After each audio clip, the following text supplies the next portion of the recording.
Thank you for coming today. Welcome everyone to the show Angelology by Ilya and Emilia Kabakov. We have with us, we're very, very fortunate to have with us Ilya and Emilia here today. They're here until Sunday. They've been here for a number of days. They're really enjoying Sligo. Wine shouldn't go on that pedestal, actually, if you don't mind. Thank you. And tomorrow we're going to do a bit of a tour up and down the coast of Sligo. Ilya and Emilia are very attracted to Irish mythology, and we're going to go to Knockmaray and look at Queen Maeve's grave and look at some of the sites and so on. Today we thought we'd do a very brief talk about the exhibition, Angelology. Actually, we were just discussing the art of brevity when it comes to artist talks. Ilya was saying that in his younger days he would do 5-minute, 7-minute artist talks. Now he's doing talks that are less than 10 seconds. Minus 10. Minus 10 seconds. That's it. So we'll try to do something a little bit more generous than that. But I think there are just a few key things that I wanted to talk to the Kabakovs a bit about today. And we might also have a general conversation, but we'll do that, I think, downstairs in the atrium over a glass of wine. Just some housekeeping notes. Drinks are not allowed in the exhibition tonight, just in case you're thinking of coming back with a drink. If you were, please don't. You don't mix angels and wine? No angels and wine mixed up. Not in the gallery anyway. Other places is fine. And at about 10 minutes to 7, we have a concert in the Black Box by Joseph Marak, who's the grandson of the Kabakovs, who's actually played internationally, been internationally awarded, marvelous and gifted violin player. It's a short 20-minute recital, and you're all very welcome to attend that. And then after we'll come back up for a final glass of wine. So, just a few notes. Angelology is, I suppose we could call it a total installation, as a lot of the Kabakovs' work is. To date, the Kabakovs have produced 170 total installations. Is it more? Actually, is it more now? Sorry, it's more. Now, we're not talking about one painting, we're not talking about a few paintings, we're not talking about a few sculptures, we're talking about massive, enormous exhibitions, such as the project they did, the Palace of Projects, which is an indescribable project unto itself, which encompasses many, many utopian projects, all built in mini installations, all coming together as one installation. And this is, of course, an art form that's particular to the Kabakovs, something that's influenced a generation of artists internationally. And, of course, here what we experience in Angelology is a very particular form of the total installation around the subject of angels, and, of course, this sort of catastrophe of an angel that's fallen through our ceiling into the atrium below. And then we come up and we experience this exhibition that responds or is a sort of narrative around this catastrophe. And maybe I'll put the question to you in that regard, in terms of this project as a total installation and it being around the subject of angels. How is that? I wouldn't say it's a total installation. I would say it's different installations. Some of them are like total installation with separate rooms, and some of them just objects or put together as works. But first of all, we have to apologize for the title.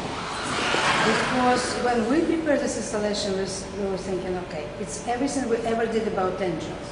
When we actually did this exhibition, and we walked through today, and suddenly we realized it's not about angels, it's about men and angels. It's about human encounters with angels. Because during the whole exhibition, when you start walking, you see it's about person dying, seeing angels as a savior. Angel fallen down, but maybe he will become human when he wakes up. This is the first hospital. There is something flying over. You have to go behind, you will see again. It's people there, doctor, the doctor as an angel, because the inspiration for him, angel means Hanzibar. The same there, artist inspired doing some artwork. But it's angels. He meets the angels. Inspirations are angels. Probably. It's our imagination. You can join us or you can think differently. But that's what it is. Next question. We try to keep it very short. Mine is 10. Okay. your work is often described as being something that's made in a very accessible manner, something that is actually something in an experiential manner interpreted by anyone. There's no wrongness to encountering the project. When someone comes into an exhibition, and no matter if that person's a child or a man who's had too much whiskey, their experience of the exhibition is, in a way, you've said to me, is correct. Is that the case? Correct. Art can be high and art can be low. There is also something in the middle. Conceptualism, and Ilya started as conceptual artist and mostly known as a conceptual artist. It's a concept which is on a very high level. It doesn't include common people. It's for specialists, for curators, art historians. But the problem is, people do exist. Not everybody is an artist, not everybody is a curator or museum director, or art historian. And not everybody will come and look at the art from the point of view of professional. So this kind of art that we do, it includes enormous amount of different emotions, memories. Every time you walk into an installation with it, or you come to see the painting, or you come in this case to see the object, what we're trying to do, we're trying to think about things that you experienced before. This work includes your memories. We fantasize, we think about your memories, your emotions, your fears. It's in your head. And as a viewer, when you come in an exhibition like this, you go through and it's come to you suddenly. That's what I experienced in my childhood. I remember my grandfather was sitting somewhere and I never knew what he is doing. But maybe he was sitting in this kind of shed and maybe he met an angel, or maybe he dreamed about an angel, or maybe his life was so difficult he was hoping that angel will come and help him. Encounter with an angel. You have to be desperate to meet an angel. So how many times in your life you are desperate? A lot. And maybe if you hope, it's give you hope. It's very interesting because we did encounter with the angel, how to meet an angel, in Amsterdam. And it's a mental institution, public project. Debate before in the city of Amsterdam was, you can't allow this project because it called people for suicide. The man jumping down, or he is prepared to jump down. And it took a long time and a lot of public meetings to convince people of Amsterdam that it's not about suicide, it's about hope. As an opposite to this, all patients of mental institution immediately said, thank you for the project, it gives us hope. We see this man and we believe that angel is going to come and help him. So it's a very interesting perception between people who are completely normal and people who think differently. I wouldn't say they're crazy because there are many things that are there involved. But they see differently things that the other people see. And it's the same in this exhibition. Somebody's come and say, he sees an angel wings, he already belongs to mental institution. The other person said, I have to copy instruction. If I copy instruction, maybe I make the same kind of wings. I wouldn't say I will fly, but maybe I become a better person. And things like this. So this is very important part of what we're doing. Too long. Okay. Next question. Use question. I think it was Radke who said that man goes to the edge of the cliff and he can fly. So there are all these options. Yeah, but it's always, you have to believe in something. And what we're trying to say with this exhibition, of course, maybe angel works, maybe not. But as a human being, you believe in something. You have to trust yourself. You have to try. There is always something. There is always angel behind it. Okay. I think that's it. Well, maybe one or two more questions. It's the same subject because someone like Boris, your friend Boris Boyce, has written about the relationship between the work and history of Soviet realism, for example, and how Soviet realism was meant to be for everyone and for no one, as Boris Boyce said, right? How is that coming up in your work now in terms of how does that manifest itself in your work today? When we're thinking about your project being actually for everyone and not excluding anyone. social realism was done for the people of the future, not for the people who live today. It's a big difference. When you look at the paintings, there is a beautiful paintings of the future. People are not there. It's not for me, it's not for you, it's not for everybody. It's not even for our children. It's for some imaginary, perfect person who's going to live in a perfect world. Okay? This is for us. That's the main difference. That's why we never make social realism. We never work in social realism manner. But there's still a sort of presence of it in the work, no? No. Like a ghost. It's because you know about it and you know where we come from. You can do projection.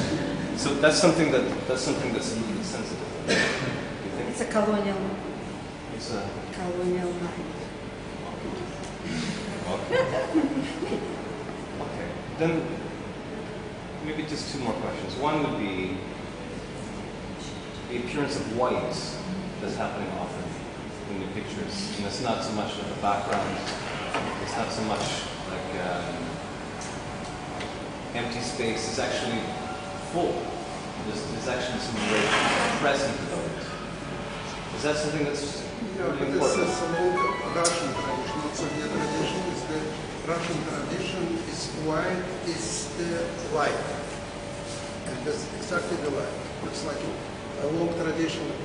Let's start beginning in the painting, because the golden ground is like in light. Light is not like sun or the lamp. It's a light like ghost lamp, like hot light. And this is prolonged this tradition. It's not about my work. This is, for example, the Russian avant-garde and Malevich, and is behind the permanent white. But this white is not like a flat white, like in the Ryman and the American. This white is white, no more. No more association. But in Russian, this white has a lot of association, a lot of level. The first is light, secondly is the positive, another is don't see, etc. So there's a lot of meaning about light, I think it's just really important for us when we come to this exhibition to understand that, because we come to a painting like this, for example, and we see two huge white paintings, and there's just a very different distinction between an emptiness of space and what you're speaking about, or even to distinguish even more what Robert Ryman has been doing is completely different. That's absolutely different tradition. This is why this interpretation like strong light, and light is so strong, but it's not possible to see it first. We used to see white as a flat surface. Paper, canvas, wall, it's flat. I just have a small episode. We were in Japan, there was a group of blind people taken around exhibition, and that exhibition had enormous amount of white paintings. We exhibit just white paintings. And she was explaining to them how white is supposed to look. And by the end of the exhibition, of the two, one man said, right, now I understand how many colors are in white color. We would never say this because we can see all the other colors. For them, there's no colors. So if somebody explains why, white is very, very colorful as well. And we should learn to see white not as a flat. If you stay for a long time, you start seeing something inside. Just your mental experience, visual experience. You have to try.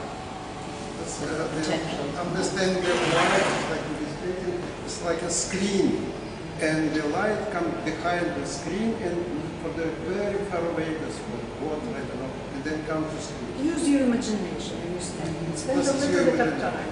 Unfortunately today, when we come to see the paintings in the museum, we spend like 2 seconds, take a picture and go.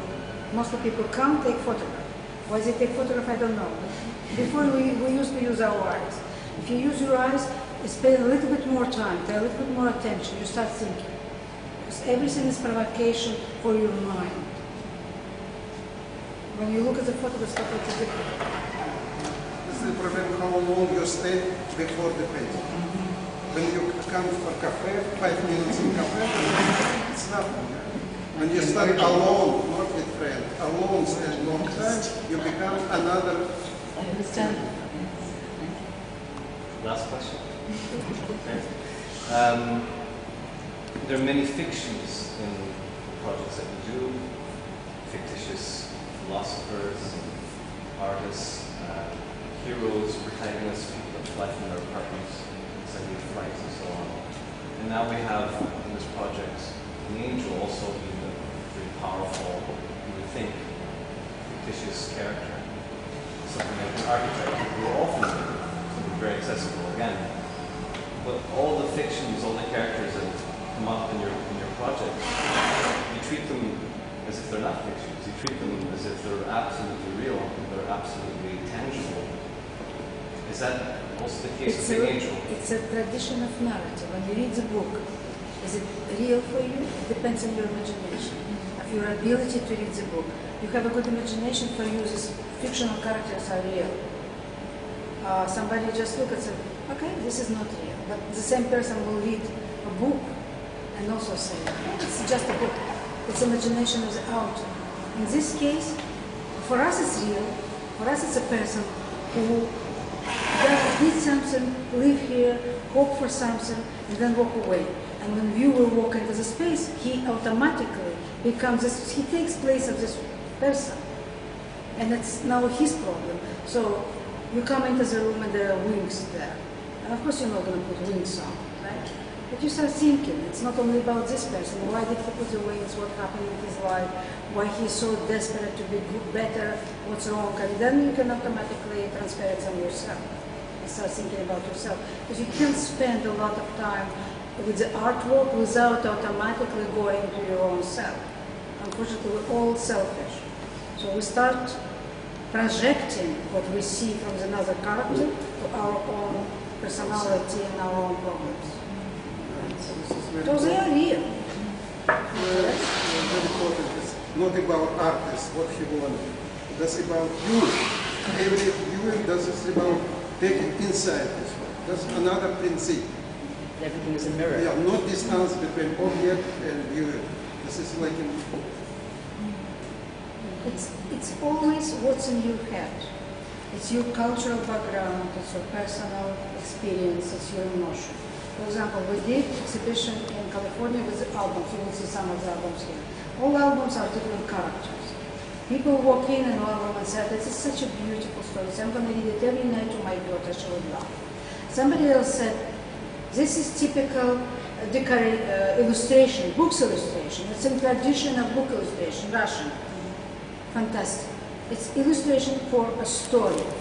And only one person out of, I don't know, a few hundred people walk in and say, hey, but this is exactly the whole history of art. If you go, there is every historic movement in every album. This is minimalism, this is expressionism. You just go and you can name it. But it took his eye, trained eye, and his cultural background to see it immediately. Otherwise you can see everything. You can commiserate with this person who trying to hide because he comes in the center, he's visible, he's afraid to be in the center. He always like to stay in the corner because it's safer. But it's also about artists. It's also about very specific artistic moment. But if you don't know, it's fine too. Because you find, and I'm also afraid to be in the center.